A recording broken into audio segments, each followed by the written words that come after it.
Hola, ¿cómo están? Soy el maestro Juan Rodolfo Ruiz Guerra. Explicaré el tema de triángulos oblicuángulos para mis alumnos de bachillerato. Bueno, el tema de triángulos oblicuángulos es un tema muy importante y para ello necesitamos eh, entender algunas definiciones como la que son de triángulos rectángulos, que ya la vimos en la unidad 2. Y en este caso, bueno, vamos a ver lo que tenemos para triángulos oblicuángulos. Como dice aquí, dice, podemos llamar a un triángulo oblicuángulo a aquel que no tiene un ángulo recto. Esto hace que no podamos resolver directamente con el teorema de Pitágoras, por lo que usaremos otras herramientas como lo pueden ser los teoremas de senos y coseno, también llamadas ley de senos y cosenos, así lo podemos encontrar en otros libros.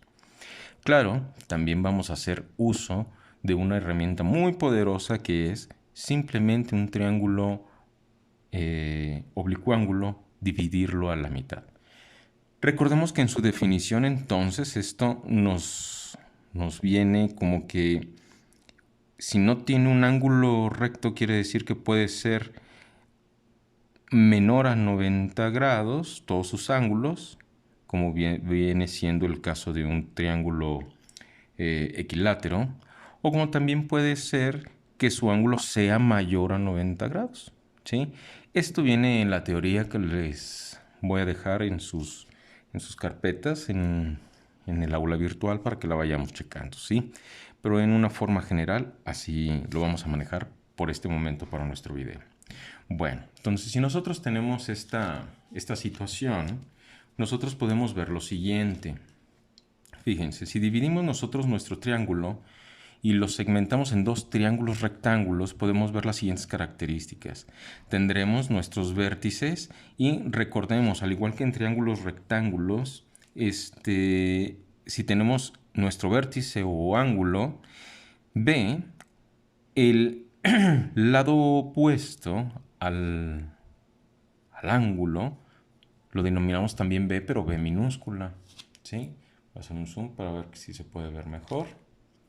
¿Sí? Si este es A, como podemos ver, este será A minúscula, el que está opuesto o enfrente de su ángulo. Y si este es el ángulo C, el lado que se encuentra enfrente se va a llamar C minúscula. Y también podemos observar una situación. Bueno, se genera una altura, la cual denominamos h. El ángulo C lo vamos a denotar como si fuera la suma del ángulo alfa más el ángulo beta.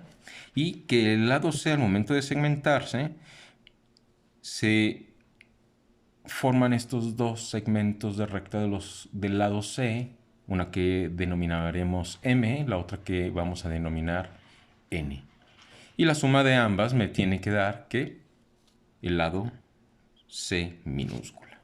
Y con ello, entonces hacemos nuestras notaciones, las cuales son pues las siguientes. ¿Qué es lo que dice? Bueno, así como lo acabamos de observar, dice el triángulo anterior. Podemos observar las siguientes características. Número 1, H es un lado, o sea, la altura, es un lado común de los dos triángulos rectángulos. Importante característica, ya que este lado es ambos para los dos triángulos. El ángulo C, este ángulo, es la suma de los ángulos alfa y beta, algo que comentamos hace un momento. Y número 3, lo que dice aquí, el lado C minúscula es la suma de los lados M más N, es decir, estos dos lados que tenemos aquí. Junto con esto, entonces, para no trabajar con ese triángulo así tan pequeño, manejamos lo siguiente. Entonces tenemos nuestro triángulo, es el mismo caso, aquí ya lo tenemos un poco más grandecito, y vamos a establecer lo siguiente. Para calcular, no voy a hacer la definición ahorita de cómo se calculan las áreas, sin embargo, para calcular el área total del triángulo oblicuángulo, manejaremos cualquiera de estas tres formulaciones. La primera, el área se puede calcular como el área será igual a el lado A por el lado B por el seno de C entre 2, o también puede ser que el área sea igual al lado B por el lado C por el seno del ángulo alfa entre 2, es decir, me relacionó estas dos, el anterior me relacionó estas dos con este ángulo. Si se fijan, es con el ángulo que lo comprende, se le llama también ángulo comprendido.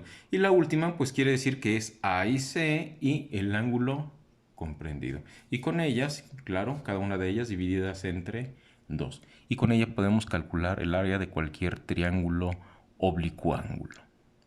¿Sí?